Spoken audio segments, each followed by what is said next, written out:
অসমৰ জনপ্ৰিয় অভিনেতা যতীন বৰাৰ পুত্ৰৰ ভাল খবৰটো আপোনালোকে পালেনে?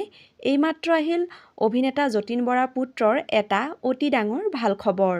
হয় বন্ধু-বান্ধৱীসকল, পুত্ৰৰ এই ভাল খবৰটো পাই অভিনেতা যতীন বৰা আৰু তেখেতৰ পত্নী নৱনীতা শৰ্মা দুয়ো আনন্দিত হৈ পৰিছে। পিছে যতীন বৰাৰ পুত্ৰৰ ভাল খবৰটোনো কি জানিবলৈ ভিডিঅ'টো প্ৰথমৰ পৰা শেষলৈকে চাই থাকিব। যতীন বৰাৰ পুত্ৰৰ মাতৃ অৰ্থাৎ নৱনীতা শৰ্মাই এটি বিশেষ ফেচবুক পোষ্ট শ্বেয়াৰ কৰিছে আৰু তেওঁ কেপশ্যনত লিখিছে super happy for our super cool boy, অৰ্থাৎ আমাৰ ঠাণ্ডা ল'ৰাটোৰ বাবে আমি আজি বহুত সুখী।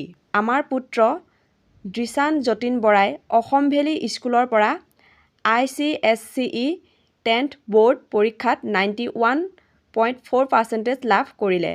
আমাৰ ল'ৰা-ছোৱালীৰ অসাধাৰণ লালন পালনৰ বাবে সকলো শিক্ষক আৰু সকলো কৰ্মচাৰীক ধন্যবাদ আৰু সকলো কামৰ বাবে ধন্যবাদ বিশ্ব ব্ৰহ্মাণ্ড বুলি এটি বিশেষ ফেচবুক পোষ্ট শ্বেয়াৰ কৰে। আৰু তাৰ পিছতে সকলোৱে যতীন বৰাৰ পুত্ৰক শুভেচ্ছাৰে উপচাই পেলাইছে আৰু আমাৰ চেনেলৰ তৰফৰ পৰাও দৃশানলৈ বহুত শুভকামনা জ্ঞাপন কৰিলোঁ।